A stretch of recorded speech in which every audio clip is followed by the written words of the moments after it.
Shalom, Lekulam, Shalom para todos. Que o Eterno te abençoe e te guarde, você, sua casa, sua família e toda a sua parentela. Eu sou o professor Marcos Felipe. Esse é o canal Techuvá Total. Hoje é terça-feira e terça-feira é dia de quê, pessoal? Alô? Momento do Hebraico, Momento do Hebraico. Que programa maravilhoso, que programa sensacional. Estudar o Ivrit Tanahi, o hebraico bíblico, lendo textos da Bíblia. E na 7ª temporada, vocês escolheram como tema estudarmos versos do maravilhoso Sefer Lucas, do livro de Lucas, do Evangelho de Lucas. Então, vamos lá, vamos começar. Abram o coração. Se vocês não assistiram a aula de introdução ao livro de Lucas, vocês podem assistir porque está disponível aí no canal, na playlist Momento do Hebraico, gratuitamente, tá bom? Sem demoras, vamos para o verso 4. Antes do verso 4, vamos reler o verso 3, de onde paramos na última aula. Nós paramos na última aula no verso 3. Lucas, capítulo 1, verso 3. Então, vou ler rapidamente o verso 3 e, após isso, nós iniciaremos o verso 4, que é de onde nós paramos. O Verren, Gamani, e pareceu também a mim, Asher Barranti, que eu investigasse, Reitev, o que há de bom, et hadvarim hahem, nessas palavras, nesses acontecimentos, mereshitam, desde o começo delas, desde o princípio delas, harinoti, eu me preparei, etlibi, o meu coração, lehartivam, para escrevê-las, eleha, para você, Teófilos, Gibor Rehail, Teófilos, ó excelentíssimo. Então nós vimos na última aula que Teófilos, dentre todas as pessoas que poderia ser chamada de excelentíssimo dentro desse universo do primeiro século, a gente encontra facilmente o Teófilos, sacerdote, filho de Hanã, da mesma estirpe de sacerdotes que dominaram entre o ano 15 e o ano 63. Uma estirpe de sacerdotes da linhagem de Hanã, entre eles um chamado Teófilos, do ano 41 ao ano 43, 44. Como já vimos na última aula. Como é que Lucas teve acesso a esse sacerdote? Vimos que Lucas ele era médico, portanto, facilmente teria acesso a qualquer classe, a qualquer classe social da época. Por isso que nós vamos ver como vai iniciar o livro de Lucas. Falando de quê? De sacerdote. E logo já mostrando algo que foi extirpado durante o reinado, entre aspas, de Hanã, Anás, o sumo sacerdote, as turmas dos sacerdotes. É por isso que Lucas ele não explica muitos dos termos que ele usa. Por quê? Porque ele está escrevendo para alguém que entende de todo o processo, principalmente do processo dos sacerdotes. E também entende dos termos bíblicos. É diferente de outros evangelhos que acabam explicando o que significa isso, por que o judeu faz isso. Lucas não faz isso em nenhum momento. Davur al-Ofnav. Cada palavra dita ao seu tempo. Vimos também na última aula que Lucas retira isso aqui do livro de Provérbios. Chegamos até a ler essa frase exatamente igual ao final aqui no livro de Provérbios. Maçãs servidas em pratos de prata, maçãs de ouro servidas em pratos de prata, são palavras ditas a seu tempo. Bom, agora vamos para o verso 4, onde paramos. Lucas continua se dirigindo na sua introdução a Teófilos. Levaavur, para que te dá, conheça ou entenda, e adá, você pode no hebraico traduzir de duas formas. Conhecer e entender. Na verdade, eu coloquei conheça aqui, mas eu acredito que, relendo o texto, o entenda ficaria melhor. Por quê? Porque o Teófilos, ele já conhecia sobre o assunto, como está no final do texto. A questão é entender o assunto. Eu volto a lembrar a vocês, Teófilos, um sacerdote, talvez já não mais em atividade, todo e qualquer sacerdote, ele era saduceu. Estamos falando do primeiro século, nós estamos falando da estirpe de Hanã. A grande maioria deles ricos, cheios de posses e em total harmonia com Roma. Então, esse é o primeiro século, o sacerdócio do primeiro século. Todos eles saduceus. E qual era o grande problema do saduceu?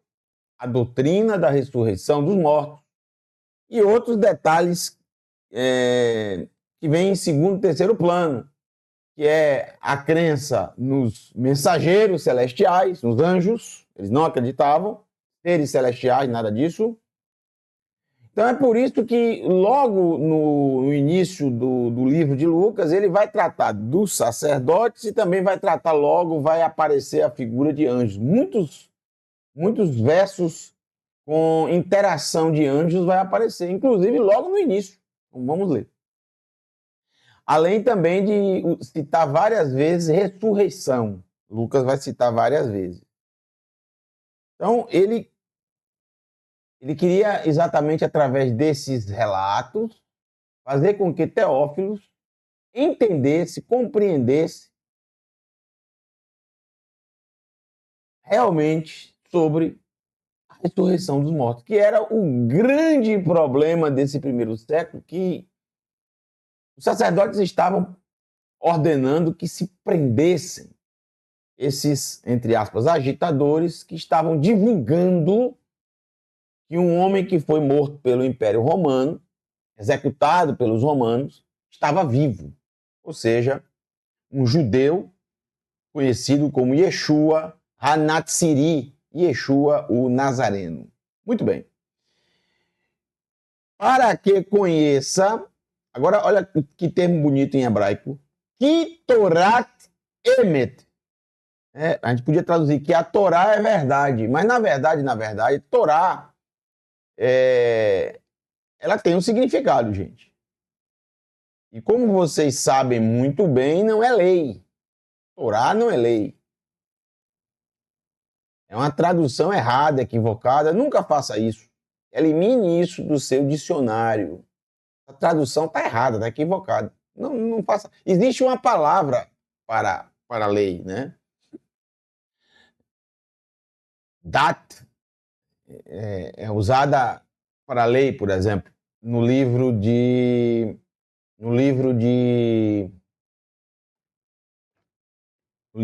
Esther, por exemplo. A lei revogável, ali não é a palavra Torá que aparece. Torá significa ensino. Ensino, iará, ou seja, ensinar, instruir. Kitorat emet, que o ensino é verdade. Esse ensino que ele vai passar é verdade. Qual é o ensino principal, fundamental do livro de Lucas? Se a gente puder resumir qualquer evangelho, qual o fundamental de todos os evangelhos? A ressurreição de Yeshua. É por isso que Shaul, conhecido como Paulus, ele diz que se Yeshua não tivesse ressuscitado, o que ele diz? Vã é a nossa fé. Vã é a nossa crença. Porque tudo se baseia na ressurreição. Cum Hametim, ressurreição dos mortos. Então, observe que logo no início da introdução para o excelentíssimo Teófilo, o sacerdote saduceu, até onde sabemos, podemos, né, talvez até balançando, querendo saber, porque ele viu esse movimento crescer de uma forma tão estrondante que com certeza despertou a curiosidade dele. Ele queria entender. Então ele já fala, olha, esse ensino é verdade. Todo o livro é para explicar desde o início até o fim, entre aspas, de um judeu que, apesar de ter sido executado com uma trama muito bem orquestrada pelos sacerdotes, pelo grupo que ele fazia parte, esse homem ressuscitou dos mortos. O Eterno o levantou dos mortos. O ensino da ressurreição dos mortos é verdade, é isso que Lucas está querendo dizer. Lamdita, aprenderás, mipi, da minha boca, melamdeja, o que tu tens aprendido, o que tu já sabes, o que tu já tens ouvido, o que deve ter ouvido pela boca de várias pessoas, tanto pessoas que traziam um lado da história, como também outras que traziam o outro lado. Então, o assunto de Yeshua, da sua história, do seu ministério, da sua morte e do ruído da sua ressurreição, Teófilo já conhecia. Isso deixa claro que Teófilo não é uma pessoa que vive a milhares de quilômetros de distância. Alô? Isso é óbvio que Teófilo é alguém que está dentro das fronteiras de Israel. E se é chamado de excelentíssimo, prefeito romano ele não era. Segundo, governador, tetrarca, ele não era. Terceiro, ele só pode ser, ele só pode ser chamado por um título desse, ele só pode ser sacerdote. Juiz de Israel já não existia mais, rei em Israel já não existia mais. O rei era, entre aspas, né, nem considerado rei pelo povo, era Hordos Antipatros, Herodes Antipas. Só pode ser o sacerdote. Você vai na lista e tem um sacerdote chamado Teófilo. Então não há o que ver, né, gente? Não há o que ver. Muito bem. Vamos para o verso 5. Então aqui começa, depois da introdução que Lucas fez para o excelentíssimo Teófilos, aqui vem o início do livro de Lucas. Lucas começa aqui no verso 5. E olha só, qual a primeira história que Lucas vai contar sobre Yeshua? Não é bem sobre Yeshua, indiretamente sobre Yeshua, é sobre um sacerdote. Você está entendendo? Qual a melhor forma de você escrever para um sacerdote? Começar falando de um sacerdote. Isso vai, você vê a sabedoria de Lucas. Ele faz isso para prender quem ele está mandando o livro, os registros. Ele vai falar exatamente sobre aquilo que ele mais conhecia. O que é que mais Teófilo conhecia? Sacerdócio. Entenderam, gente? Isso prende. Vai prender ele.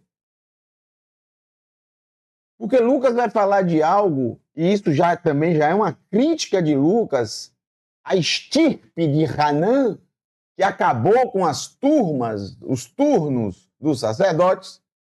Vamos falar disso agora. Então ele já começa falando disso. Vamos ler? Bem fácil o texto, Lucas usa o mesmo hebraico que é utilizado em Bereshit, em Gênesis.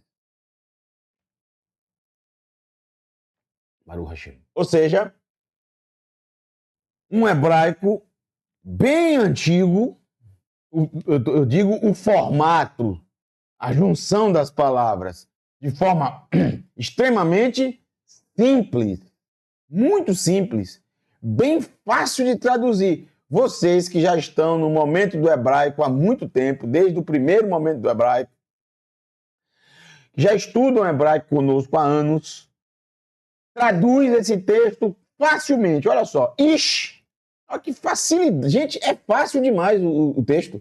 Ish, um homem, já que não tem o artigo definido Ra, o, não é o homem, é um homem, um homem.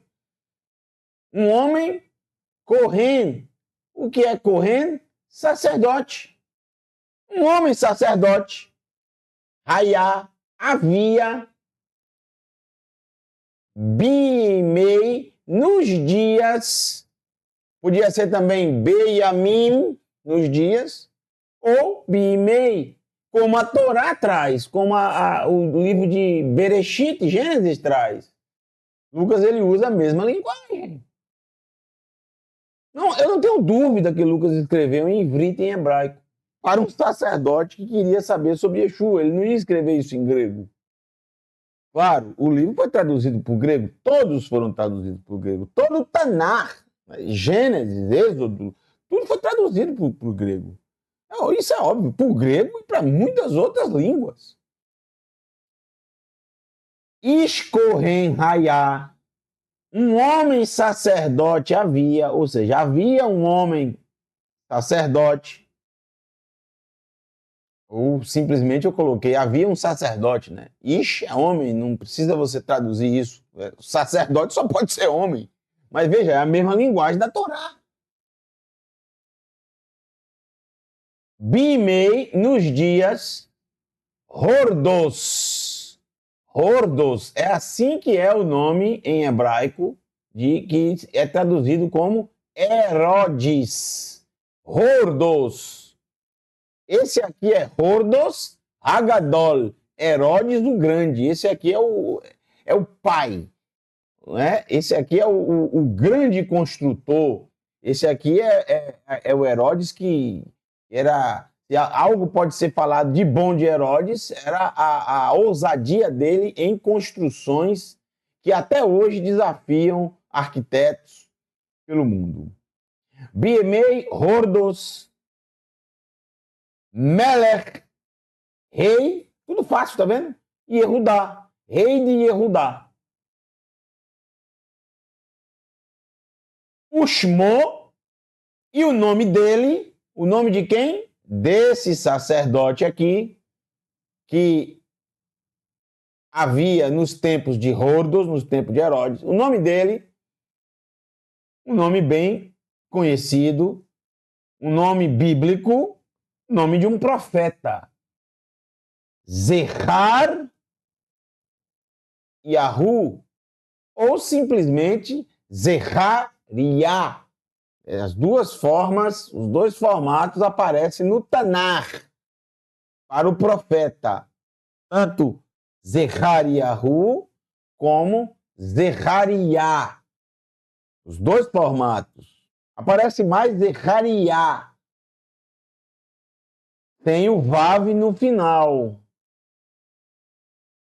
Mas no livro de Lucas, esse sacerdote nunca vai aparecer Zechariah. Sempre assim, com o Vav no final. É a mesma coisa, o mesmo significado.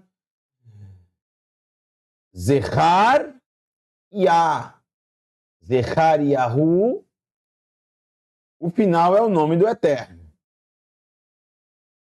Agora, esse início tem dois significados. O primeiro vem de Zahor, lembrar. Então, lembrar do Eterno, ou o Eterno se lembrou.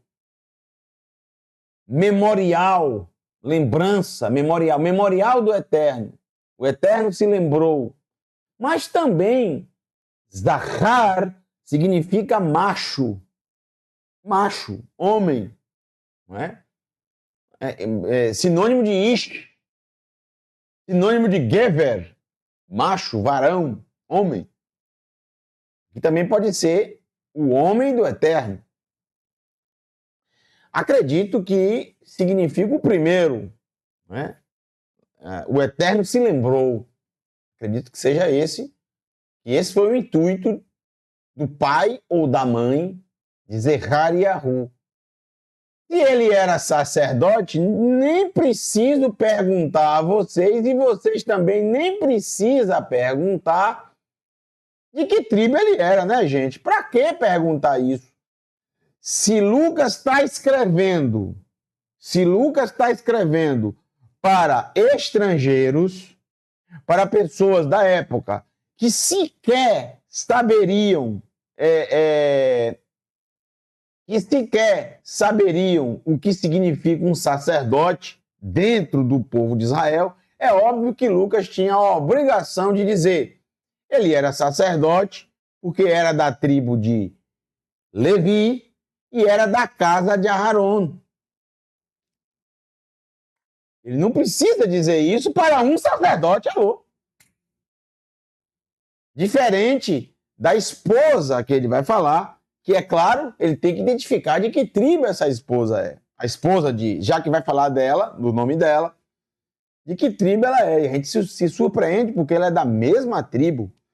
E isso não é que se surpreende, ainda mais se surpreende porque é da casa de Aharon, ou seja, ela é uma parente mais próxima ainda de Zechariahu.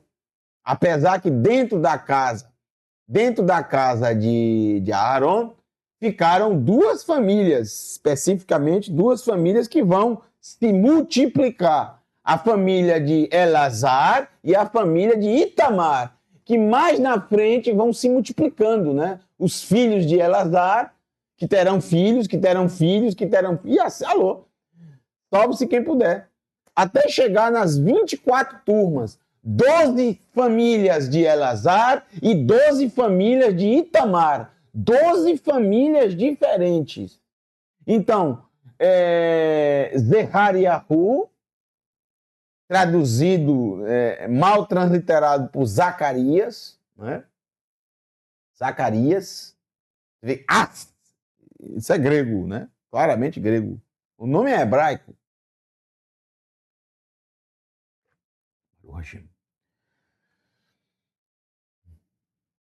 Seria melhor Zacarias. O Zecaria. Ficaria melhor. Seria uma tradução, uma transliteração mais dentro do correto. Tem o S. Não tem que botar S aí, que isso aqui não é grego. É um nome que está no Tanar. O profeta lá do Tanar. Colocaram o Zacarias também. Diferente do inglês. No inglês eles não colocaram o S. Ficou praticamente igual ao hebraico. Mas tudo bem, isso não tem importância nenhuma aqui, tá? Esqueçam isso que eu falei, porque não tem importância, é só mesmo uma pequena crítica. Mas não tem importância do que nós estamos falando, não. O que eu quero dizer é que Zechariahu poderia ser de qualquer uma dessas 24 famílias e a outra também, e Elisheva também. Quer dizer que eles eram irmãos. Não. Tá? 24 famílias, 12 famílias de Elazar e 12 famílias de Itamar. Aí você tem as 24 famílias de sacerdote. Por isso que se tornaram 24 turnos.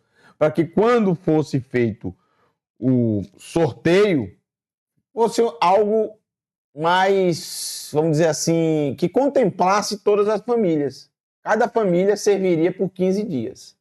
Dentro daquela família tinha centenas de sacerdotes e iriam escolher o seu representante. Foi brilhante quem desenvolveu isso, que se encontra em 1 Crônicas de Ivrei Hayamim, capítulo 24.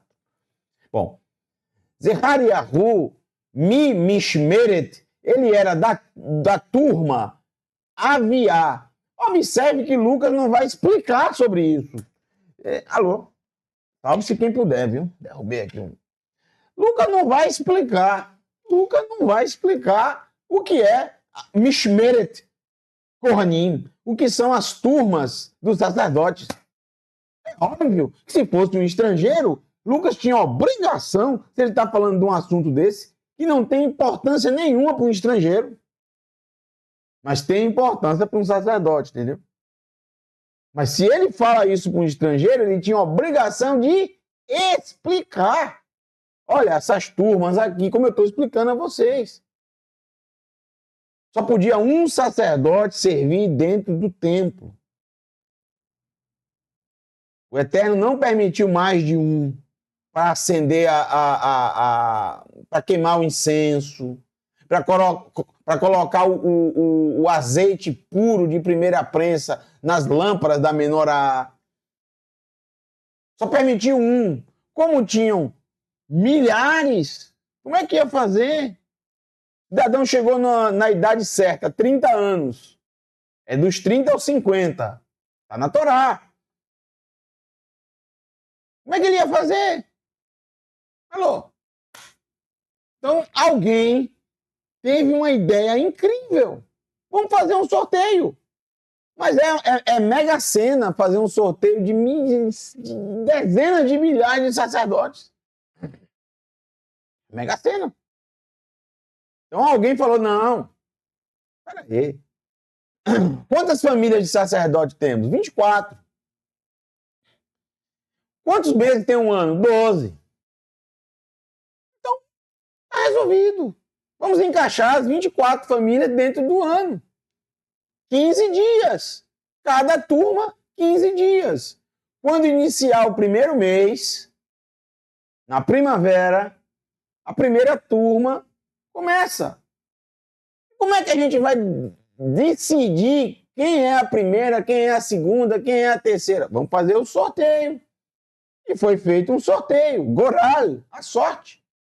E aí a sorte caiu a primeira para, a segunda para e a oitava para Abias. Como está na tradução grega, Abias. Aviar. Meu pai é o Eterno. Av. O pai, Yah é o Eterno. É o nome dele. O representante daquela família de sacerdote. Foi feito uma goral, uma sorte, um sorteio. Simples. Foram nominadas de 1 a 24. Ah, eu não queria ser a última tribo, a última família, desculpa. Ah, eu não queria ser a 12ª porque é no inverno. É sorte. Alô, é sorte. Ah, eu não queria ser no verão, é muito calor. É sorte. Sorteio. E outro sorteio era realizado sempre, cada ano, por cada família, para ver qual sacerdote seria. Gente, o sacerdote tinha 20 anos para servir ao Eterno. Então ele tinha 20 chances, 20 chances de servir ao Eterno. Eram 20 sorteios. Nenhum sacerdote servia 2 vezes. Serviu uma vez, acabou, já foi. Mas muitos terminaram o seu tempo, completaram 51 anos, alô, e não serviram, porque não foram sorteados. Fazer o quê? Bom, aí dessas informações a gente já lê aqui Lucas, que Lucas não vai explicar isso como eu estou explicando para vocês, porque ele tá escrevendo para um sacerdote. Ele não precisa explicar isso. Ele não precisa explicar que Zerariahu, ele tinha 50 anos. De 49 a 50, ele já era considerado velho, ele já sabia que ele não tinha mais chance. E ele ficou muito feliz porque ele foi sorteado exatamente quando a última chance dele era aquela. Essa informação, quem está lendo, está absorvendo, porque ele conhece, o meio dele, gente. Eu estou dando para vocês, para quem, porque não é o meio de vocês, é óbvio. Vocês não são sacerdotes, vocês não vivenciaram isso na infância. Vocês estão aprendendo agora essas coisas. Velou e para ele, para Zerariahu, Isha mi benot, e para ele havia uma mulher, mi benot, das filhas, né? O plural de bat é banot, das filhas de Aaron. Significa, não precisa dizer que ela é da tribo de Levi. Se é da casa de Aaron, é claro que é da tribo de Levi. Da mesma casa de Zerariahu. 24 famílias. Elisheva Shema. Shema não com Ain no final, que seria ouvir. Shema com Re no final, que é o feminino de Shem, nome. Alô? Shema é o mesmo som, não há diferença. Shema, Shema. Aí você tem que ver o contexto. Está falando de ouvir ou está falando do nome? Se é Elisheva Shema, Elisheva é o nome dela. É interessante, gente, que se vocês se lembrarem de Shemot capítulo 6, e é claro que isso veio na mente de Teófilo, estudou toda a linhagem sacerdotal desde o início, e qualquer um que estuda, como você da Teshuvah Total, que você estuda assim comigo e com todos os outros professores, quando você lê em Shemot capítulo 6, a genealogia sacerdotal, você vai ver que Aharon se casou com Elisheva. Elisheva é a mãe dos sacerdotes. Não poderia ter um outro nome, né, gente? Aqui. Alô. Isso se encaixa perfeitamente e arrebata Teófilos. Ele fica completamente grudado na leitura. Essa leitura o arrebata. Está falando sobre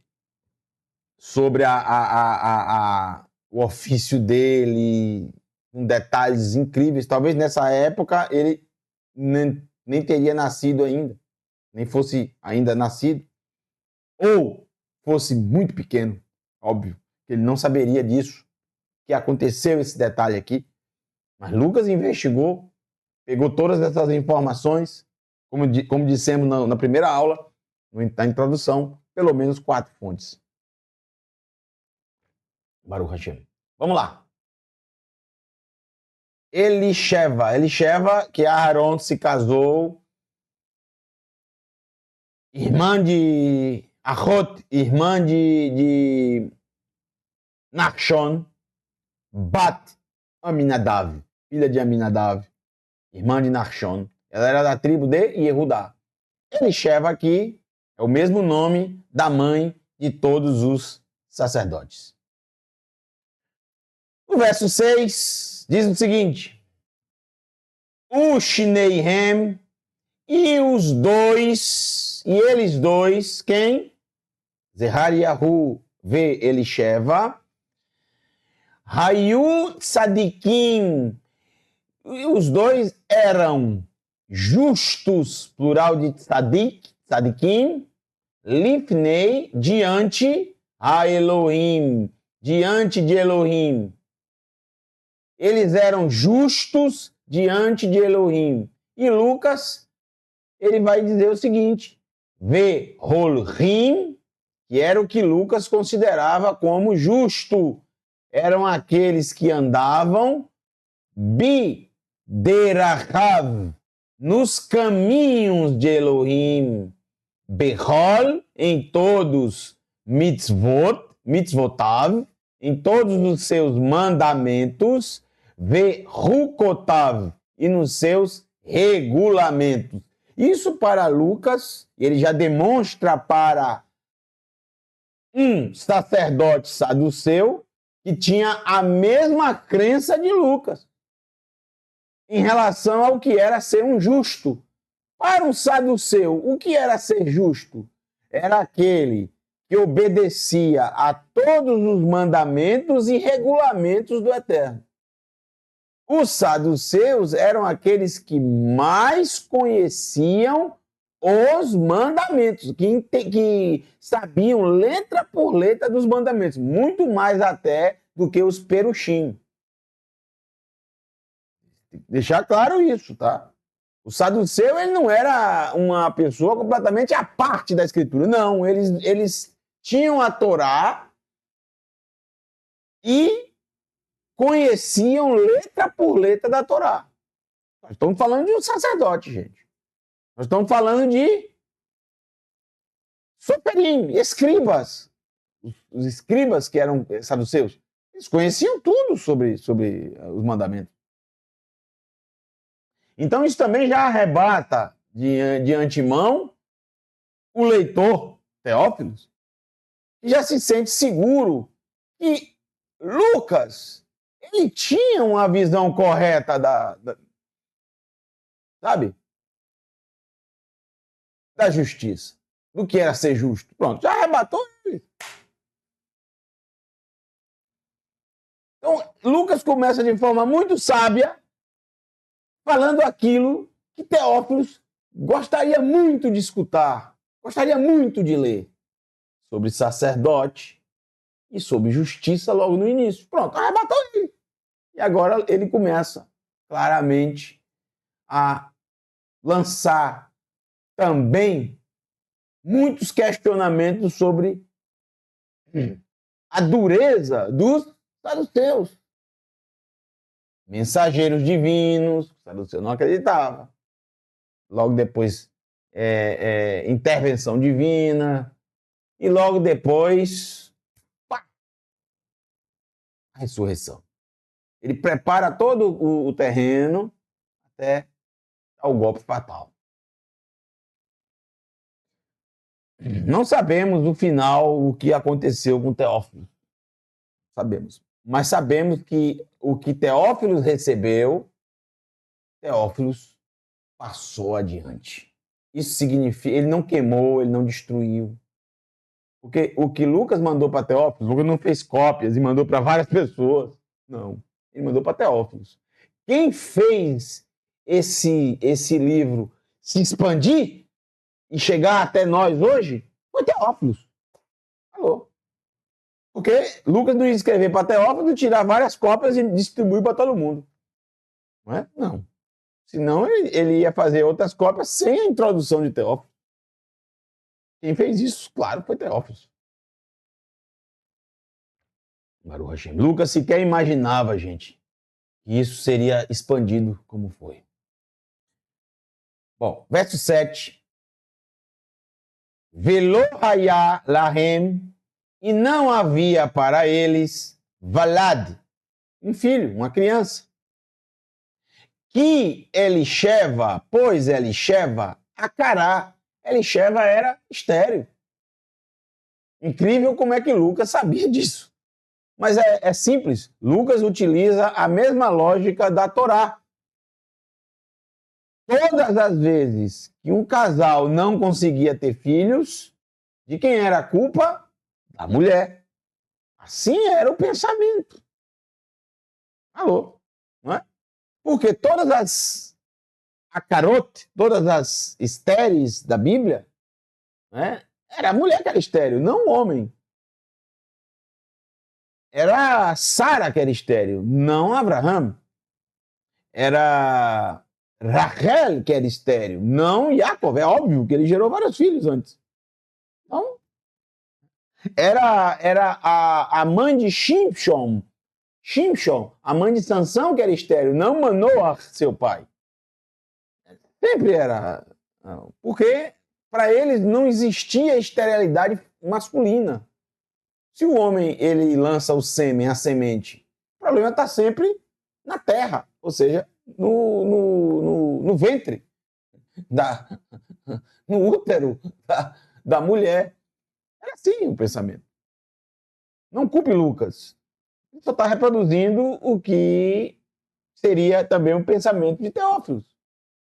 O Shneihem e os dois, Baú, Bayamim, o mesmo termo que a Torá utiliza para falar, por exemplo, da idade avançada de Abraham e Sara. Mesma coisa, Baú, Baiamim, entrados nos dias, ao pé da letra. O que é isso? Entrados nos dias. Viveu muito, são velhos, são avançados em idade. Significa que o sacerdote Zerariahu, ele tinha quantos anos? Mais de 51? Não. Impossível ele ter mais de 51 anos. Por quê? Porque o sacerdote ele só poderia servir dos 30 aos 50. Não menos de 30 e não mais de 50. Está escrito na Torá. Está escrito, não tem como. Não tinha exceção para isso. Então ele tinha 50 anos, vamos colocar, se ele já considera avançado em idade. Então, com uma pessoa com 50 anos é avançada em idade? Não nos dias de hoje, gente. Mas no primeiro século, sim. Não nos dias de Adão. Alô? Alô? Né? Não nos dias de Adão. Não nos dias de Moshe. Mas no primeiro século, sim. Porque a expectativa de vida do primeiro século, um homem era de 60 anos. 55. Então, 50 anos já era considerado o quê? Idoso. Expectativa de vida muito baixa. Condições horríveis de vida. Água muito ruim, contaminada. Os romanos não bebiam da água da Judéia.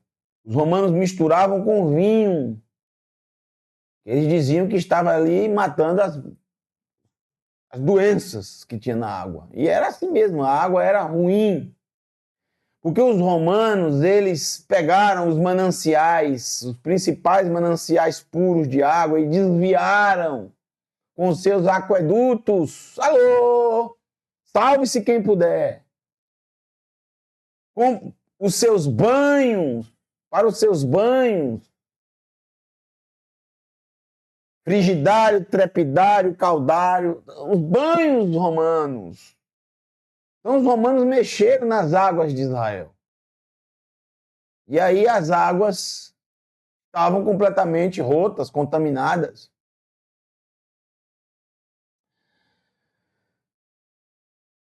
Água é muito importante, gente. Beba água o tempo inteiro. Água é muito importante. E é importante a água que você bebe. Né? A água que você bebe é importante. É importante você beber uma água boa. A água é uma das coisas mais baratas que existe. É muito mais barato você comprar qualquer tipo de remédio. Esse é o melhor remédio que existe. 70% do nosso corpo é água. Então bebam água de qualidade, que não é caro. Não é caro. Você gasta muito mais com outras bobagens. Para de beber refrigerante, comprar refrigerante. Bebe água. Ah, eu gosto do refrigerante, que tem aquele arrotozinho depois. Beba água com gás, que também não é caro. Beba água com gás. Ah, mas não tem gosto de nada. Pega um limãozinho, coloca. É uma delícia. Alô? Salve quem puder. Você que sabe da sua vida. Tô só falando. Você que sabe se você quer ou não. Saúde. Alô? Vamos lá. Vai rir. E aconteceu. Hayom. E aconteceu o dia. Berrano. Aqui é a palavra correndo. Tá vendo aqui correndo? A raiz aqui. Correndo. Sacerdote. Berrano. No seu sacerdócio. No dia do seu sacerdócio. Lifnei Haelohim. Lifnei diante Haelohim. De Elohim. Olha só. Ele foi escolhido. Foi. Não é incrível, gente? Coisas do Eterno. Então o Eterno não deixou ele ser sorteado em nenhum dos 20 anos possíveis que ele poderia. E ele, claro, todo sacerdote fazia aquela oração: Eterno, me escolhe agora, eu quero tanto, tu sabes o meu coração, eu quero tanto te servir, e nunca era escolhido. Porque tudo tem a hora certa, tudo tem o seu lugar. O Eterno escolheu esse momento, ele já tinha um plano nisso aqui. Então, Beceder, na ordem, Mishmarto, da turma dele, que já sabemos que é a turma de Aviá. Se é a turma de Aviá, Vamos lá? É a turma de Aviá, não é a turma de Aviá? Abias? Então, rapidamente. Lucas não fez isso. Por quê? Porque não precisava fazer isso, né? Não precisava fazer. Então, vamos ver agora os 24 turnos dos sacerdotes, rapidamente. Isso se encontra, se você quiser ler, 1 Crônicas, capítulo 24, verso 7.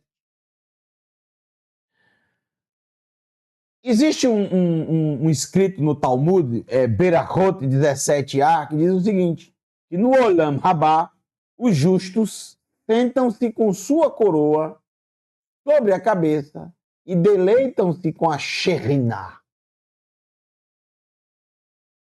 Vamos lá. Capítulo 24, verso 7. E quantos justos é citado lá? A mesma coisa que aparece, né, a mesma coisa que aparece em Revelação, Apocalipse.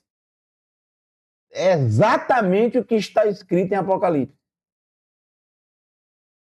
24 anciãos pegaram as suas coroas e colocaram no chão para adorar o Eterno, dizendo, tu que és o nosso rei. Os 24 anciãos, representando o quê? Os 24 turmas dos sacerdotes. Os 24 lá não é um número, sabe, aleatório, não é aleatório. O que é que tem de 24 na Escritura? Só isso aí, os turnos dos sacerdotes. 24. Muito bem. Vamos lá.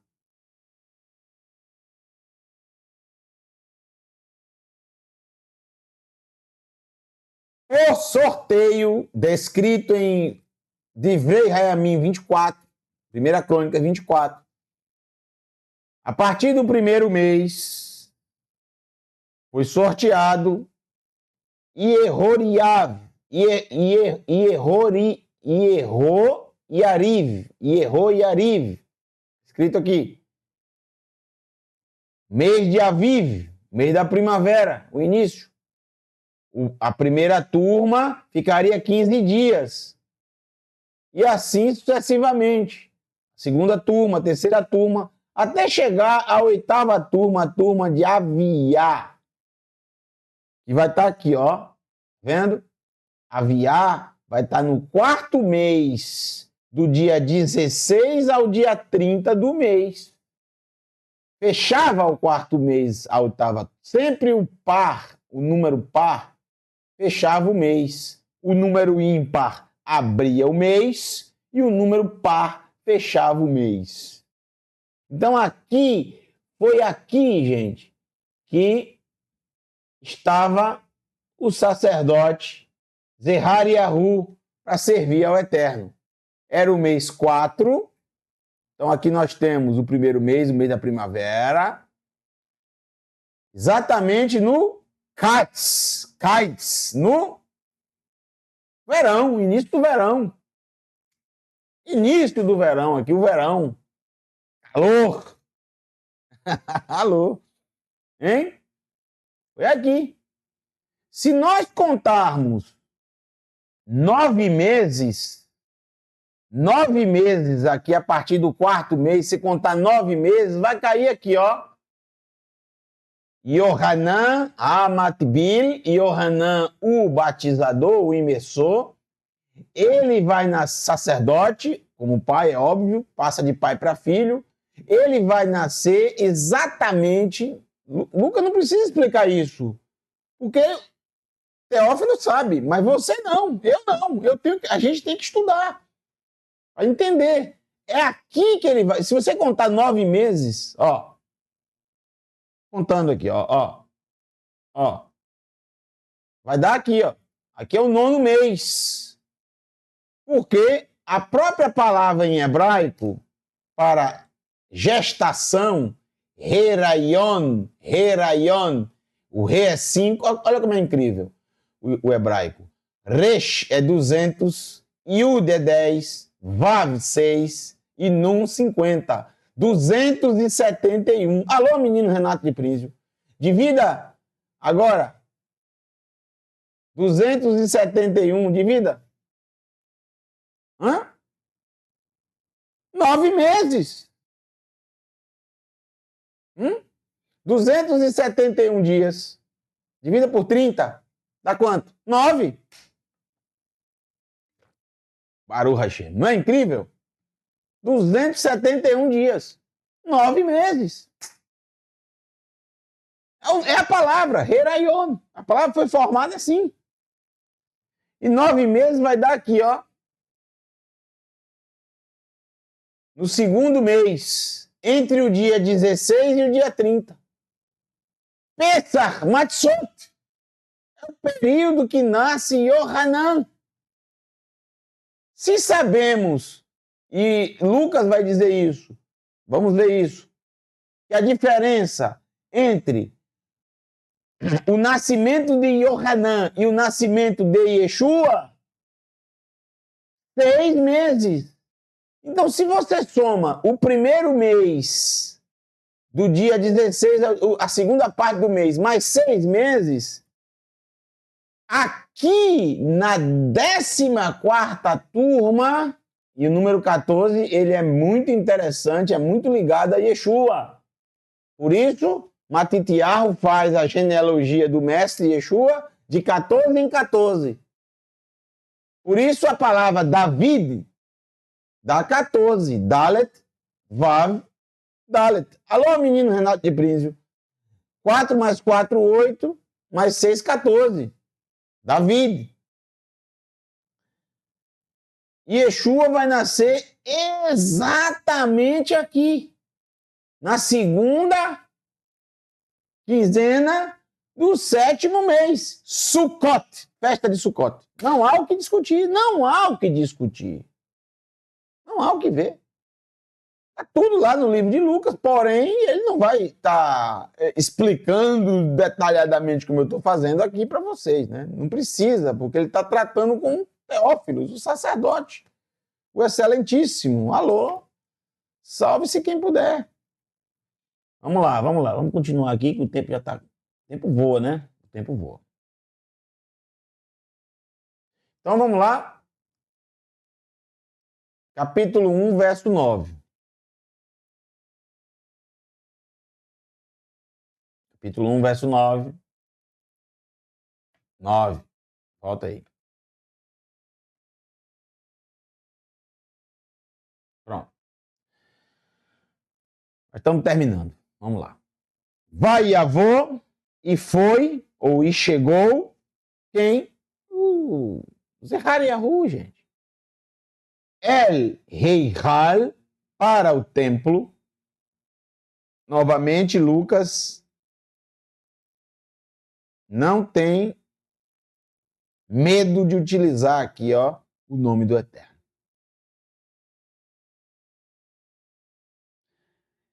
El Heichal Adonai, para o templo do Eterno, Le Haktir, para queimar, Ketoret.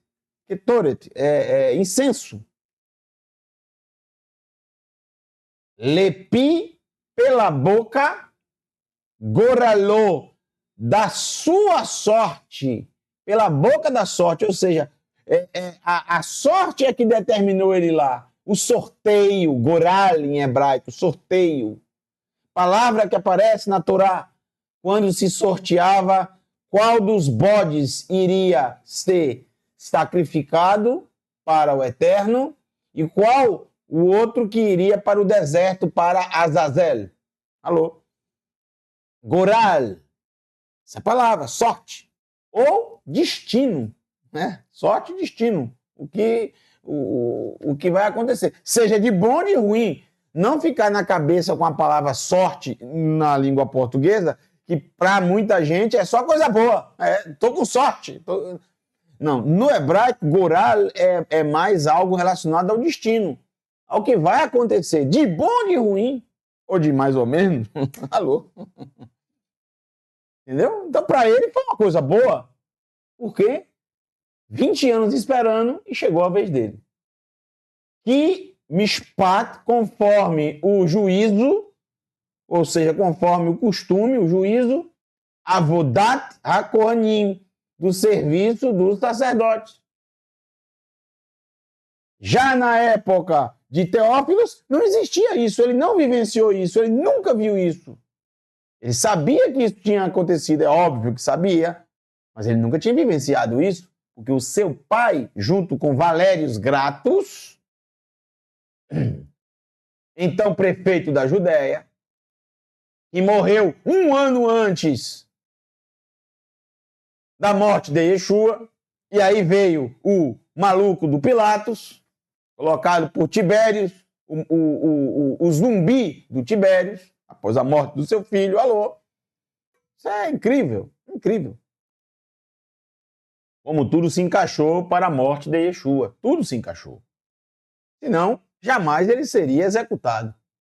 Jamais. Foi realmente uma confluência de acontecimentos para que isso acontecesse. E Lucas, assim como os outros 3 evangelhos, vão trazer isso, cada um da sua maneira. Lucas, de uma forma mais organizada, eu diria. Lucas e Marcos. Baruch Hashem, Baruch Hashem. Vamos lá. Verso 10 agora. Vechol, Kahal Ha'am, e todo o ajuntamento, e toda a assembleia, e toda a congregação do povo, Mitepalelim, não quer dizer que todo o povo estava lá, mas é a forma da literatura hebraica, sempre muito, vamos dizer, exagerada, né? Lucas não foge à regra, porque ele era ávido leitor da Torá, ávido leitor dos profetas, ávido leitor dos escritos em hebraico. E o formato do Oriente Médio é assim mesmo. Até hoje é assim. O formato exagerado de dar as notícias, né? A forma de ampliar, de aumentar as coisas, quando na verdade não é tudo aquilo ali. Todo o povo, todas as pessoas, todo mundo. E, gente, isso não é mentir. Eu quero que vocês entendam uma coisa, isso não é mentir. Faz parte, inclusive, da nossa maneira de falar muitas vezes. Eu estou morrendo de fome, eu estou morrendo de sede. Isso é um exagero, isso é um absurdo. Eu trabalho eu sou representante comercial já há muitos anos.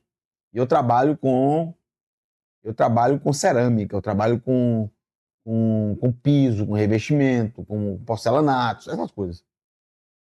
E além de vender, eu também tenho a obrigação de fazer assistência. Ou seja, quando um consumidor compra numa loja e reclama, eu tenho que ir lá verificar essa reclamação. Isso faz parte das minhas atribuições de trabalho que eu tenho com a empresa que me contratou. Então eu tenho que prestar esse serviço também. E geralmente, eu já cansei de ouvir o consumidor dizer: o piso está todo com problema. Aí você chega lá, tem uma pedra, 2 pedras com problema, uma ou duas pedras, de milhares de pedras. Aí o cidadão fala que o piso está todo com problema. O exagero faz parte do nosso dia a dia. Faz parte de todas as linguagens do mundo. Não é diferente do mundo antigo, ainda mais numa região tão... não vou usar a palavra explosiva não, que não vai encaixar bem. Tão sanguínea como é o Oriente Médio. As pessoas do Oriente Médio são sanguíneas, sabe? Elas são assim, são estouradas mesmo. Isso aí é desde os tempos antigos, não é da agora. Então, todo o ajuntamento do povo é uma forma de exagero, sim, mas é a linguagem comum dessa região. Não há o que ver. Veja que Lucas estava completamente conectado a isso. Então, ele não estava de passagem na região. Ele já habitava na região já há muito tempo. Ele já conhecia, ele já entendia, ele já fazia parte dessa região. Essa região já estava dentro dele.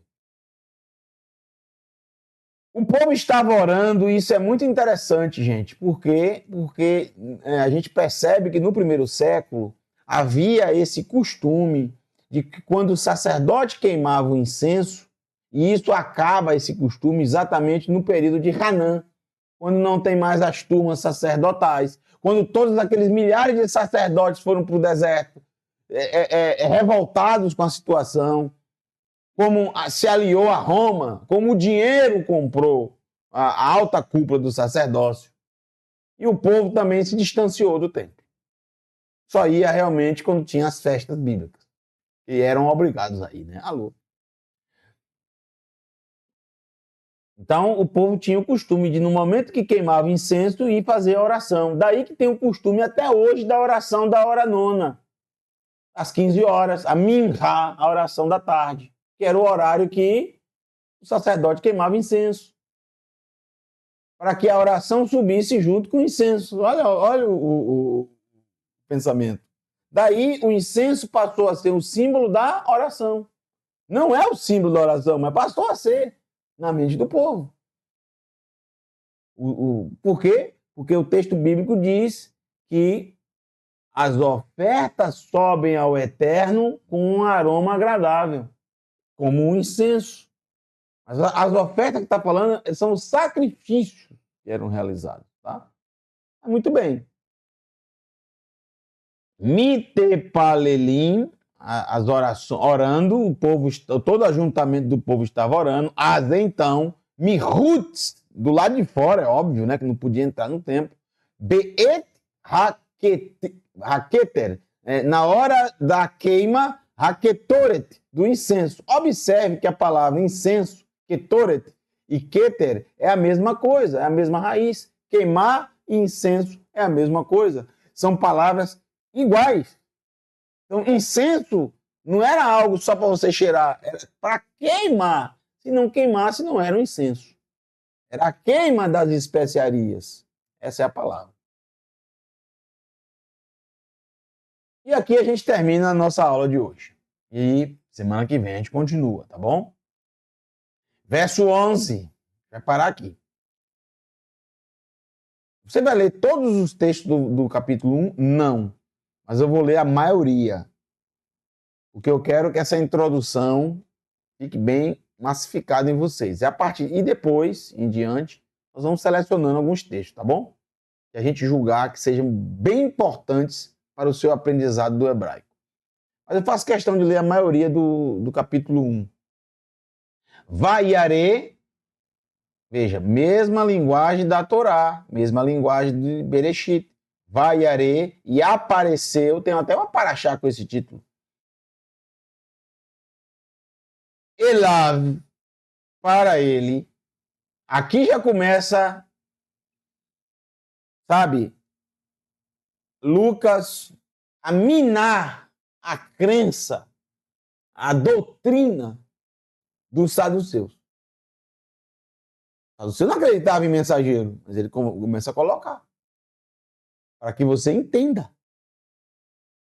E apareceu Elav para ele, Malach Adonai, um mensageiro do Eterno, Omed Etzel, parado junto, Misbeach Haketoret, ao altar do incenso, liminou a direita dele, a sua direita.